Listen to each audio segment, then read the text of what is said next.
right, this is John Colo with growingyourgreens.com. Today we have another exciting episode for him here in Punta Gorda, Florida. And we're at Peace River Organics, and they specialize in mango trees, and they can ship them to you. They also specialize in another thing that actually I love a lot that I'm going to mostly focus on this episode, although I will talk about the mango trees as well, which is the coconuts. And you can see behind me here, they basically have all these little pots with coconuts because currently they are experimenting with sprouting coconuts that have been husked, right? Normally coconuts that have been husked, once they sprout, they tend to rot. So they're gonna see if they could get around that and then start sprouting husked coconuts. In this episode, I'm gonna show you guys 5 different unique varieties of coconuts that they actually grow here, propagate, and then sell. These are very unique, different kinds of cultivars of coconuts. Most of the time, when you just go buy a coconut at the store, if they're Thai coconuts, they're like the Nam Hom variety that are like super sweet coconuts, right? And if you just get coconuts, like we got coconuts just at the market here in Florida, they're like $5, right? You drink it, it could be, you know, usually they're pretty good, but you don't know the variety, you don't know how tall the tree is. Usually they're just landscapers taking down coconuts because they are a nuisance, but everybody loves looking at the palm. So in this episode, we're gonna show you guys the best dwarf varieties and genetics that I've seen at any nursery in the country to this point, because he's gotten some special nuts from places around the world, as well as from the USDA with proven, like, resilient varieties. So let's walk around the orchard and show you guys what they do here at Peace River Organics. All right, guys, so the problem with most coconuts are that the trees get super tall. And when they're super tall, then you got to either climb them up or you got to get a pole saw and reach really tall. I think this palm, which technically they're not trees, they're more like grass, stay short, and then you can harvest them just standing on the ground. Some of the trees that I'll show you guys have nuts literally touching the ground. So on this guy, you know, we could just take the nut and we could spin it off, harvest it super simple, super easy. Harvest a coconut safe on the ground, get our special coconut tool.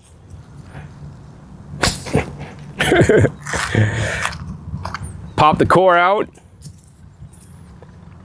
Never come to a coconut farm without your straw. Straw in the coconut. Drink. That's delicious. Let's go find some more coconuts that are easy to harvest. All right, guys, so what you're looking at now is the original mango orchard that Matt planted, and he basically planted like 100 different kinds of mangoes on the farm. I think he has like 12 acres.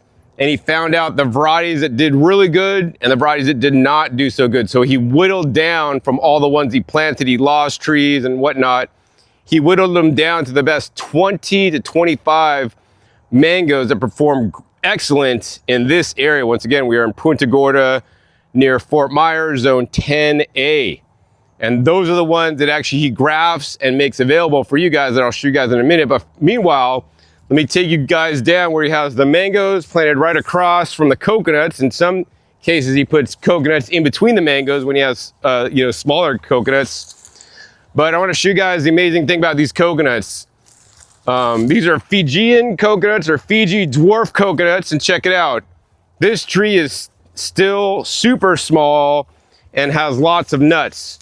The coconuts for him here can produce anywhere from 20 to 80 coconuts a year based on his past experience. That being said, coconuts in the appropriate and best climate conditions maybe could produce 100 to 150, maybe even 200 a year, best case scenario. But you guys can see here easily these coconuts are nice and small and can be harvested literally by just twisting them off, no ladders or anything. All right, guys, so now I want to show you guys why genetics in coconuts matter. So we're here in the orchard, and basically when he bought all these coconut palms, they're all supposed to be Fijian or Fiji Dwarf coconuts. And you can see for the most part, they all are. And these palms here are 9 years old at this point. The challenge is on this side, this is a true Fiji Dwarf. And on this side, when they sold it to him, they said, this is a Fiji Dwarf. And when they're small in a pot, you can't tell what they are, guys. And so many people just say whatever for money. And you can see this palm here is also 9 years old, but it's super tall. I mean, it makes good nuts. But this, in 9 years, how tall a coconut would normally get. And over on this side, you know, you can see how a dwarf tree grows. And let's explain that to you. So this is the dwarf Fiji tree. You guys can see it has really nice nuts here we could harvest. And the thing is, if you have a tree, a coconut, you can look actually at the rings. And the ring spacing should be very tight. That means these are growing right next to each other. This is 9 years old once again. I can still stand up here and harvest it even at 10 or 11, 12 years. I'd still be able to stand here and harvest them because the nuts, because they're so heavy, will droop down. You could just grab them. So 9 years old, I could still harvest them, and the spacing is really tight. Also, these are very tight. And the other thing about this, if you want to know if it's a dwarf coconut, one of the indicators is that the petiole, and the petiole is a space between here and then where the first leaves start, right? The petiole on dwarf coconuts will be shorter instead of longer, okay? So yeah, this is a true dwarf, 9 years old. And then let's go across the way. And this was sold to Matt as a dwarf also, 9 years old. And this is maybe some kind of Malaysian hybrid. And I mean, they're good nuts, but you can see here, the spacing between these are a lot larger. So that means, you know, the spacing is more, and then the tree grows a lot faster. So then on this tree, you know, instead of just standing down and being safe, now you have to have a tall ladder to get up there, or even a pole saw to drop them down. And when the coconuts drop, they may break. So we're just gonna go ahead and climb this tree here. And now on the ladder, we can harvest a coconut.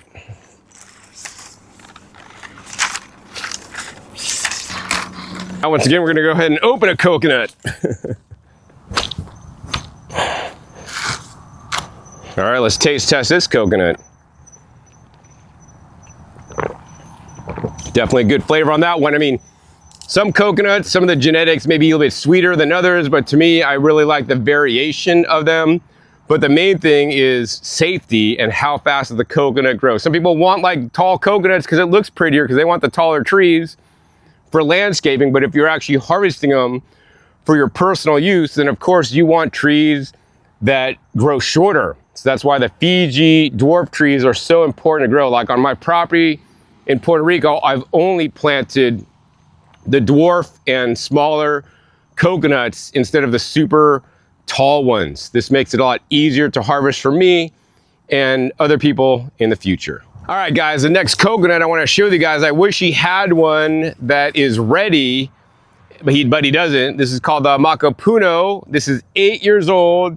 It's actually originates from the Philippines, and you can see he's got some nuts just starting to form, some little baby ones.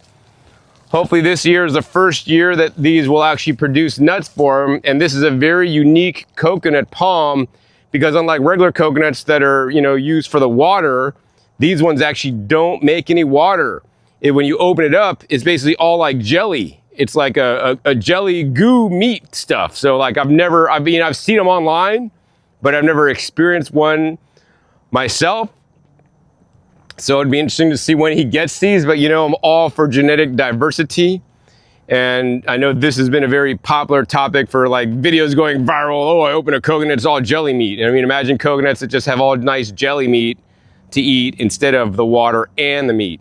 So yeah, he has those here, a whole bunch of them that are just about producing nuts. And then basically through all the nuts, which basically are the seeds, he'll be able to basically grow them up and then sell them and spread them out to more people, because some of these coconuts, such as this one, are extremely rare. All right, another coconut variety he is growing is the Panama Tall, and you guys can see these ones are not yet nutting out either. This is probably in too much shade, because we're like underneath the shade of a big tree. And once again, you know, I want to share with you guys the length of the petiole on this is quite long, and the spacing on these are a little bit more wider. So that means the tree is going to be a little bit taller. And look at these nice fronds going all the way out. All right, so for size comparisons, here's another kind of small-ish tree. This is the Green Nino that is 7 years old, and you guys can see You know, depending on the rack size, like this rack had only a few coconuts, they're gonna be a lot larger. And this rack has a lot, so they're gonna be a little bit smaller. So yeah, the Green Nino. I think that's what he's actually propagating in the little pots that he took the husks off of. All right, guys, so I wanna share with you guys another unique coconut I've never seen before in my life. You know, Matt collects all the rarest genetics, and this is known as the Spicata. This is a 7-year-old coconut palm right here. Once again, still dwarf, nice and small, and you can see the nuts are right above me. But what makes the Spicata special is that actually there is no stem on these coconuts. They grow directly off of the main shoot. So you see, as the nuts form, they're literally directly on here, and they just form next to each other. Normally on a coconut, there's like a little piece that hangs that the coconut will be suspended from, but on these, the Spicatas, they're just totally directly connected. So this is like a pro and a con. Like the con is that you're gonna get a lot of smaller nuts, right?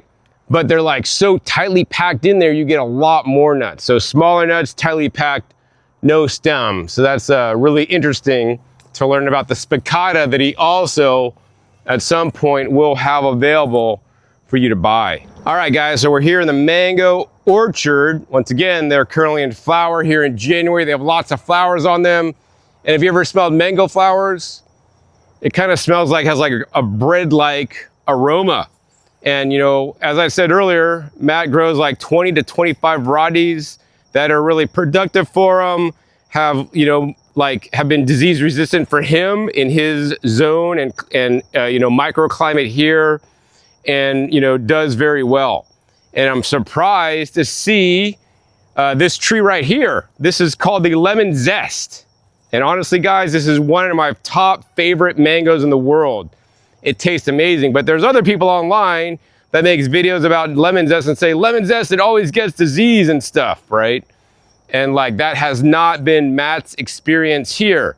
So, you know, I always encourage you guys to experiment to find out in your specific situation, climate, you know, location, how mangoes will do. And I mean, if it was me, I would definitely plant the lemon zest. I mean, I brought lemon zest back to Puerto Rico to plant in Puerto Rico to see how it's gonna do, because the flavor is completely amazing. Lemon zest is like the baby of the lemon meringue, another one of my favorite mangoes, but the lemon zest was even better. And then another baby was the orange sherbet. So any of those 3 mangoes are completely amazing. Next up, let's go ahead and go to his little nursery where he actually grafts the trees on site and sells them to you guys, and you can ship them all across the United States. All right, guys, so these are his shade houses where he does a lot of the propagation and grows the mangoes out. He has a lot of different trees, and besides mangoes, he sells a few other things such as bananas. He has bananas in here, but most of these all have the mangoes because that's been the really successful crop, and mangoes are kind of creating a reemergence. You know, people are really getting interested in mangoes, especially here in Florida where they're having problems with growing citrus. And you can see here, the amazing thing about the mango trees here that Matt grows is that every one of these mango trees that you see in front of me was grafted by Matt himself. He doesn't employ people to do it, right? To make sure it's done right, he does it himself. So he's grafted every single one of these mangoes. We got Phoenix, we got Bolt, we got Pineapple, Pleasure, we have Ceci Love, Fairchild. Oh, there's my Lemon Zest I love so much. There's more Lemon Zests. Venus, Honey Kiss, Lemon Meringue, another really good one. Little Gem, Guava. I think one of his favorites is the Sweet Tart he loves so much, but you can see he just has nothing but the mangoes here ready for you to ship. If you're local, you can pick them up, and he has quite a selection. Once again, he's grafted all these himself, which is, you know, a lot of work. So I really got to give my hats off to Matt for doing all this work to make sure it's done right and create more mango trees and make them available to you guys. So aside from just the mangoes, as I showed you guys earlier, he really specializes in coconuts. You know, he has like, I think, over 200 different coconut palms planted in the ground, as well as like 200 different kinds of mangoes in the ground. I mean, that's what he has majority here. He has other random fruit trees and stuff, planted in here bananas and other things, but bananas and coconuts, when I came here, is the things that he really specializes in. He's basically sold out of coconuts right now. These are the last, I guess, maybe 7 he has in pots that are available. You know, he'll ship coconuts maybe up to 3 gallons or a bit larger. The mangoes he only ships when they're 1 gallon. He shipped them to Hawaii. He ships them all over. You know, if you guys aren't local, to pick them up like I am. So yeah, the coconuts. I'm glad he's promoting the coconuts, and especially the special genetics. Because if you just normally buy coconuts, it's just gonna be some tall tree. And so he regularly makes the dwarf coconut palms available. All right, it's getting dark, so let's go ahead into the barn, and I want to share with you guys a special coconut tool that he also has maybe a few left available for sale that I've seen only online, and I'm going to get to use it the first time myself. All right, guys, so now I want to show you guys an amazing tool that he uses here that's custom made. He actually has these custom made. He doesn't sell these online, unfortunately. I wish he did. He does have a few here in person, so if you come here in person with cash, he will sell you one. I think he only has a handful left. But yeah, this is an amazing tool that I've seen only online. I've never seen it in person or even got to use one myself. So I'm so excited to use this tool. Basically, it's a coconut husking tool. I know people normally like impale coconuts on like a steak and then twist it and do it, but this tool makes husking a mature brown coconut the easiest. So all you literally do is you're gonna basically impale these little spikes on the coconut near the stem end, all the way down, and then you're just gonna simply take this lever and pull down. And then I want you guys to watch right here what's gonna happen. What's gonna happen is these are gonna spread apart, and it's gonna spread the fibers, because the fibers run up and down on the coconut. This will spread them apart so then it can get open. The old-fashioned way I do this is you soak the coconut in water, you put it on the ground, and then you take a heavy rock and drop it, and then basically it compresses the fibers in this direction. Then you could get it open without any tools, but this tool is gonna make it super simple. Look at this. Look at that, guys. Oh my gosh, that's so satisfying to know that I literally just got a whole piece off the coconut. And then we're gonna go ahead and do it again. Spread it again. Look at that, guys. Open it right up. Super simple, super easy. Drop it on there again. And all we gotta do is one more time. Look at that, guys. And now we can just literally rip this coconut apart. The whole husk comes off simply and easily. I love the amazing tools that I find on all my travels. I need one of these for my place in Puerto Rico. So next up, we're gonna go ahead and interview Matt with Peace River Organics and learn more about what he's growing here at his nursery in Punta Gorda. So now the pleasure of introducing you guys to Matt from Peace River Organics here in Punta Gorda, Florida. We're gonna ask him some questions so you guys could get to know him and his nursery and what he's doing here on his farm. So Matt, the first question is, why did you start the farm here? Well, I started the farm, really it's kind of an overgrown hobby, and kind of my joke is that I like to dabble really hard. Well, I see a lot of dabbling outside, trust me. So I started in a small home. We did a food forest, permaculture style. And then I had the opportunity to buy the first plot, the 7 acres, and slowly we grew, and here we are today. Cool, and then you started the first plot like about 10 years ago at this point, right? Yep. And then over the last 10 years, what did you learn the most from that first 10-acre plot that you grew? I learned a lot. I tried everything. I did a lot of experimentation. I lost a lot. I had a lot of failures. I've had a lot of storms. One of the big takeaways I've come up with is to stick with dwarf and short species, especially here in Florida or anywhere that's hurricane prone, just because the taller it is, the bigger wind sail it is, and the easier it is to break off. So what are some of the best dwarf size? I mean, you could keep mangoes small, of course, but of course some grow faster than others also. Yeah. So what are some of your favorite dwarfs for keeping small that'll still be very productive, you know, when they're smaller? I have a lot of favorites like that. To come to mind off the top would be Pickering for early, Ceci Love, Orange Sherbet are pretty small, Angie's a pretty small one.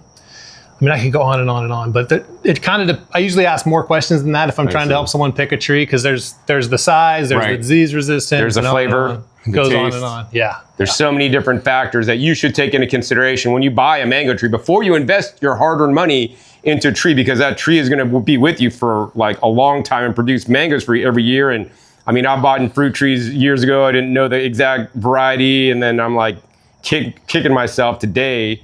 You know, it's like, oh, I shouldn't have planted the brown turkey. You know, it doesn't do well in my area, and I don't particularly care for them too much. For sure. Yeah. So, yeah. And I've been through a bunch of varieties of mangoes that I've gotten rid of too, just because they weren't performing. Top worked them to something else. That's another thing I've learned, is that it's kind of permanent, but if you know how to graft, or if you have a little bit of horticultural skill, you can really make a lot of changes. And over the years, you know, you can really recover from big setbacks or big mistakes along the way. Wonderful. So these days you focus on 20 to 25 varieties of mangoes. You know, I know you start with a lot more, but why did you whittle it down to just that many varieties? There's a number of reasons. One of the main ones is customer feedback. We do tastings on the weekends here at the farm. We do a tour tasting. I love to hear what people like and what they didn't like. So the taste is obviously huge, and we have so many that are available right now. Another one has been disease resistance, and then size. Can it be managed? I have a few in the grove that outgrew their spot, and I couldn't keep them in that small of an area. So I've had to top work that tree and then replant the variety in another area where it had more space. But yeah, there's a whole bunch of different things that go into it. For me, the other thing that I don't do here is I don't spray anything. So a lot of my production has been, you know, flowering and fruiting through whatever environmental stresses there are, whether it be powdery mildew or anthracnose or, you know, sooty mold or anything like that. So the ones that have not performed through that have all gone. Have all gone. Yeah. Wow. So you don't spray even any organics like copper or anything. You just like. Not in the field. In the nursery, I do, because the nursery is more important. It's more of a business. But out in the field, it's more evaluation. It's big evaluation, and now that I've done my initial set, now I'm expanding that into the new groves. I see. And then what's your belief around sprays? Like, you just want people to, because most people are not going to tend to their mangoes and spray when necessary. Is that the reasoning why you want to sell, you know, disease-resistant trees that don't have to get sprayed and they're still going to fruit and not have a problem? Ideally, yeah, ideally. It does depend on where you are, right. How far inland you are, how far north or south you are, what your elevation is, what your soil is like. There's a lot of things that go into it, but what I want to do is give people the best opportunity. For success. For success, yes. Absolutely. And producing good, tasty mangoes on your own land. So that's what you're going to get here. And so, is it true that you graft every single mango that you sell yourself with those two hands that I'm looking at? Absolutely. And you don't leave it to anybody else to do the work to make sure they're going to have the best quality tree possible? Currently, it's just me. In the future, I'll be training. I mean, I've started training my daughter already. She's 7. Well, family. But no, I will be training a staff in the future. I see. All right. It just takes a while. Great. So, I mean, a lot of my video today that I focused on, I didn't really focus on mangoes too much. I focused really on the coconuts. So, why are you so excited about coconuts? Because you have as many coconut palms planted actually as you have mango trees. Yeah, coconuts have fascinated me forever. It's one of my favorite plants in the world. It's got so many uses.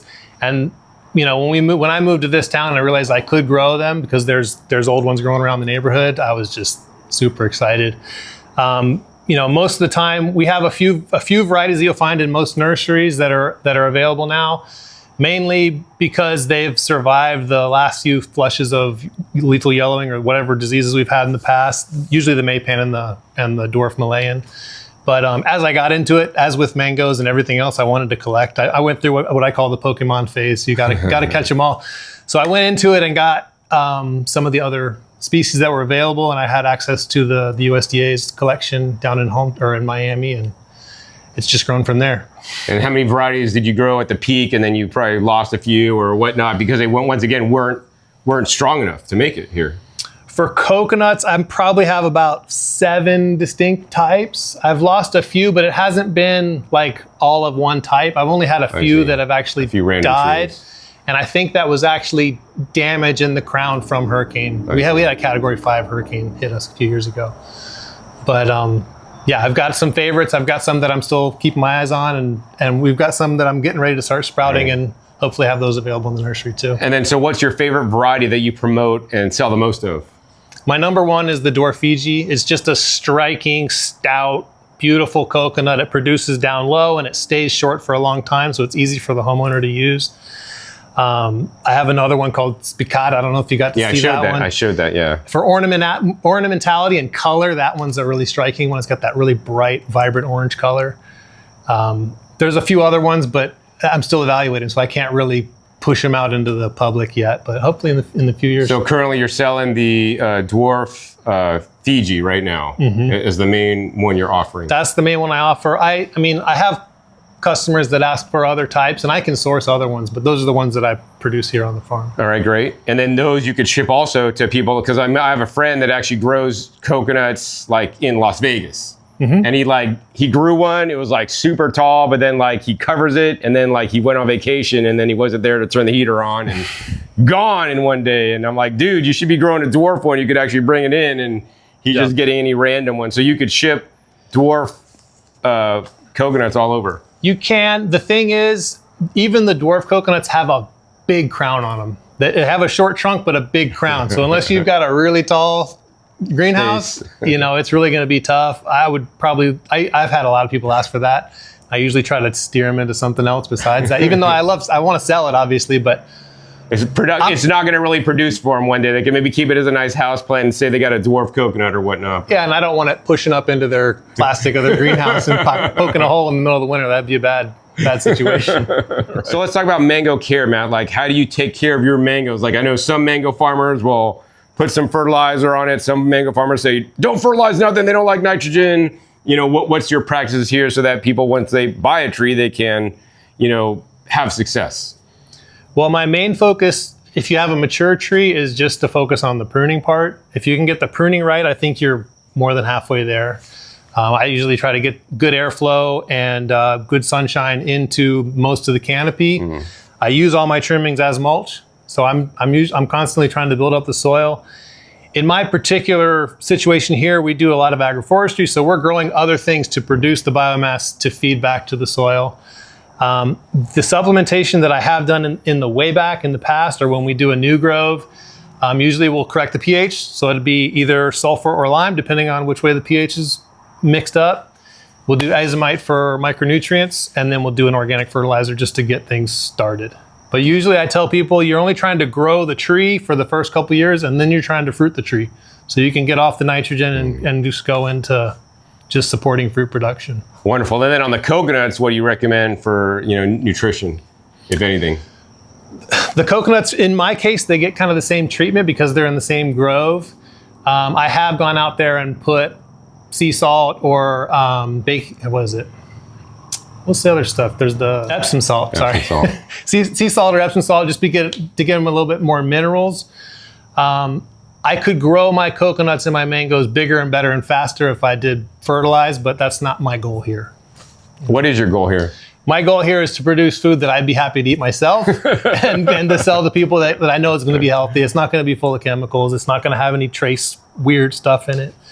It's the same thing that I would want for myself. That's what I'm trying to produce for other people. Wonderful. So, during the season, if you have a mass amount of mangoes, you'll actually make them available for people. Just to sell by the pound, but, otherwise you use it all, for your family, depending on the year and how much you have. But the other way you use it is actually if they want to come down on the weekend, they could get a tour, actually taste test the mangoes, and then, find the right trees of the mangoes they love to taste. So want to tell people about that whole experience that you're offering and how that works? Yeah. So, we'll either announce it either on Instagram or on my website. We'll have a thing where you can sign up for a small group tour. I try to keep it small so it's an intimate experience and everyone can kind of have a seat at the table. What we'll do is go around for about 45 minutes, tour the farm. You can see how the trees are growing. You can understand how we pick them, what we do to determine ripeness, when and why and where and what. And then we'll come back to our picnic table by the pond and we'll sit down, cut open some mangoes. Everybody gets a taste. We go around, everyone tell me what you like or don't like about it, move on to the next variety, and we can kind of get a consensus. By the time that's over, it usually comes around to when the actual fruit stands open. So people that come to the tour get first access to the fruit stand and the nursery, and then we're open the rest of the morning for the public. Wonderful. And then how many different mangoes are they going to taste at one of the tour tastings? Minimum 8. Minimum 8. Yeah, 8 to 10. Usually it can be a lot more. So we've had a lot of times where people are full. By the time we're done, they don't want any more mangoes. That's a good problem to have. All right. So that's probably the best idea for locals to come. And then when is that happening? Like what months? Usually it's going to be June, July, and August. This year it could be a little early. So I would just follow me, get on my website and follow me and figure out, because I usually make an announcement about a week or two ahead of time, because I don't know what I'm going to have until we get closer to that time. This year it could start in May, but probably June. All right, great. And then now for most people that are online, right, you're probably not going to be here in Florida local, or you're not going to fly in for one of his, well, you could fly in for one of his tastings and tours. But for most people, you know, that you will actually ship them the trees. So you want to talk about your shipping process and how all that works and where they could order it online. Yeah, I've got a website, peaceriverorganics.com, and we specialize mostly in shipping the 1 gallon fruit trees. They're grafted. They're easier to transport because they're lighter and smaller. We ship them in a tall box. They've got wrapping around so the soil doesn't spill. We've got a bamboo stake so it doesn't tip over if it flips over. We've got all of our certifications to do that. We've even got certification to go to California, which was a big deal. A lot of people were asking for that last year at the mango event in West Palm. So yeah, just look me up on the internet. That's where. And then you offer 20 to 25 varieties, the same ones you would offer here in person, you would ship. Yeah, I've probably got more than that in the nursery. I've probably got 50 or 60 varieties in the nursery, but I kind of focus on my core 20 or 25. I see, right on. Cool. Is there anything else you want people to know in YouTube land about Peace River Organics? I just want to encourage any of you guys that are out there that are getting new into farming and not sure what to do or where to go. I was in the same position that you're in now, and I figured it out. And I'm not saying that it's been all roses and sunshine, but you know, you can find a way. If you're creative and you're hardworking and you don't give up, you can make it. Wonderful. And I would say, you know, if at first you don't succeed, try again. And one of the things, you know, that I talked to Matt about and that we would both agree with is that, you know, if you're starting a farm, right, the first thing is to see what your neighbors are growing. Find out what they're growing, what they are successful with, right? If you're in the same climate zone, the same area, like down the street, you plant the same things on your property, and guess what? Unless there's something weird, you're going to be successful because those genetics will do good on your property, right? Don't just go out and randomly buy 100 different new trees that you don't even know if they're going to do good and plant them, because they could all lose their lives and you've invested a lot of money that's gone to waste. So we both would agree that like plant 80% of the ones that are local, that you have friends and neighbors that grow, that you know people in your local garden club that grow because you know they're going to perform well. And then maybe take a 20% chunk of new varieties and new genetics and new different kinds of fruit trees and things that you don't know if they're going to do good, and experiment, because that's the way you truly learn, you know? So that's something that we would both agree with. Plant tried and true, but also plant some new things so you could get some variety, and also, more importantly, learn as you grow. Because I mean, we've both learned as we've been growing food. He's learned so much planting and losing, you know, thousands of dollars of fruit trees by hurricanes. And now I'm like, I was surprised, like, why don't you have any jackfruit? He has like one left because, like, you know, there are two, they blew over in the hurricanes and he lost them, and they got too big and they didn't want to grow them again, right? I mean, yep. So Exactly. It's like, you know, success leaves clues is what one of my friends say, Josh. And I mean, follow the clues, follow the successful people in your specific climate zone and area so that you too can be successful. So Matt, what are all your different social medias and websites and whatnot for everybody? Yeah, the main one is peaceriverorganics.com. You can find all my other links through that. On Instagram, you'll find me as pro_agroforestry. And that's where I do most of my posts.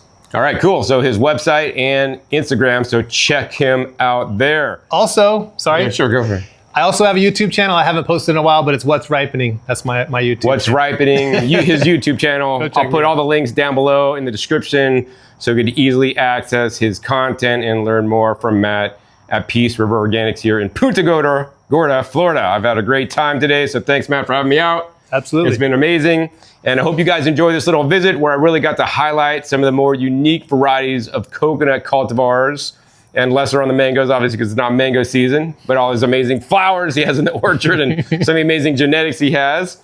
If you like this video and want more like this in the future, please be sure to give this video a big thumbs up, and more importantly, share this video with other people that are in the Fort Myers, Sarasota, Punta Gorda area so that they could learn about one of the best sources of grafted fruit trees that are going to be successful right here in this area. I mean, that's the main thing. You could get fruit trees from Miami and whatnot if you live here, but you know, they're likely going to have some issues. You might have to spray them more and do all this stuff. Just get the ones that are tried and true for this area that Matt has already done the hard work to figure out, spent thousands of dollars and lost it because the trees died.